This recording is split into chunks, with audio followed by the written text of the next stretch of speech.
Madame la Présidente, Mesdames et Messieurs les ministres, Monsieur le Premier ministre, chers collègues, nous voici donc invités à bavarder de la question fondamentale de l'énergie dans un débat sans vote improvisé par un Premier ministre aux abois.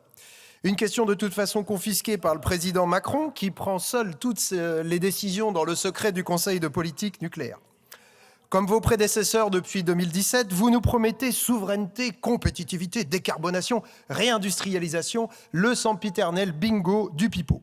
En vérité, nous n'aurons rien de tout cela si vous restez aux commandes, mais plutôt un véritable retour à la bougie, puisque vous organisez à la fois la pénurie d'électricité dans 15 ans et l'explosion des factures dès maintenant. Mais d'abord, votre bilan.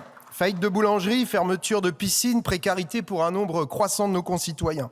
Le médiateur de l'énergie, que le RN veut supprimer, révèle que ces interventions pour impayés ont doublé en 5 ans et que 30% des Français disent avoir souffert du froid dans leur logement. En supprimant les tarifs réglementés du gaz en juillet 2023, vous les avez exposés à un marché qui ne cesse de s'envoler. Un ménage moyen aura vu sa facture de gaz augmenter de 300 € en seulement 18 mois. Aujourd'hui, c'est sur les tarifs réglementés de l'électricité que pèse le risque de disparition, alors qu'il est urgent de les généraliser et d'en réviser le mode de calcul pour qu'ils correspondent, comme auparavant, au coût réel de production du système électrique français. Foyers, entreprises, collectivités, personne n'aspire à devenir trader. Tous espèrent d'abord de la stabilité dans leurs factures, de la justesse et de la justice. C'est pourtant tout l'inverse que vous avez imposé par 49.3 dans le budget 2025, à travers le mécanisme post-ARENH qui doit s'appliquer l'an prochain. Et c'est pour faire la lumière sur ce point que je lancerai demain les auditions d'une mission d'information avec notre collègue Philippe Bolo comme co-rapporteur. Le 25 février, l'UFC Que Choisir annonçait des augmentations de factures d'électricité de 250 € pour un ménage. Vous avez contesté ce chiffre sans apporter la moindre démonstration, et pour cause. Vous savez que la note va être particulièrement salée. Pourquoi ? Parce qu'il faudrait investir 80, 100 milliards d'euros dans seulement 6 nouveaux réacteurs nucléaires voulus par Macron. Ce chiffre est celui de la Cour des comptes, qui vient de rendre un rapport accablant sur le bilan de l'EPR, à Flamanville comme partout dans le monde, les difficultés technologiques et industrielles entraînant systématiquement des retards et des surcoûts considérables.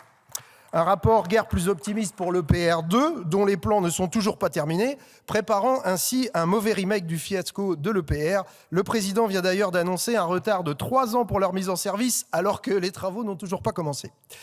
Votre obstination à jeter de l'argent par les fenêtres laisse pantois. Surtout quand on sait que la relance du nucléaire n'est pas une obligation mais une option, puisque sur les 6 scénarios proposés par RTE pour un mix électrique en 2050, seuls 3 prévoient de nouveaux réacteurs. En revanche, aucun ne fait l'impasse sur la sobriété globale, ni sur le développement des énergies renouvelables.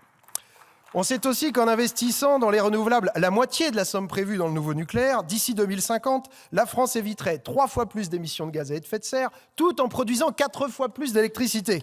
Mais vous préférez croire et faire croire aux licornes. Il est temps pourtant de dire la vérité.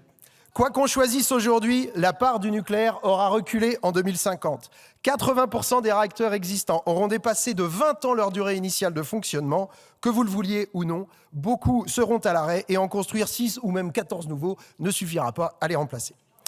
Alors, vous avez fait adopter une loi dite d'accélération des énergies renouvelables, sans objectif, sans moyens, mal emmanchée, rapidement détricotée, et dont les acteurs attendent toujours la moitié des décrets d'application.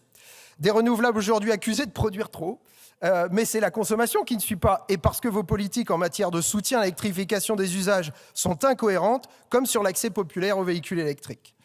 Nucléaire en carafe, renouvelable abandonné au marché et diabolisé à l'instant. Sobriété et efficacité snobée, dans 10 ou 15 ans, notre pays manquera d'électricité.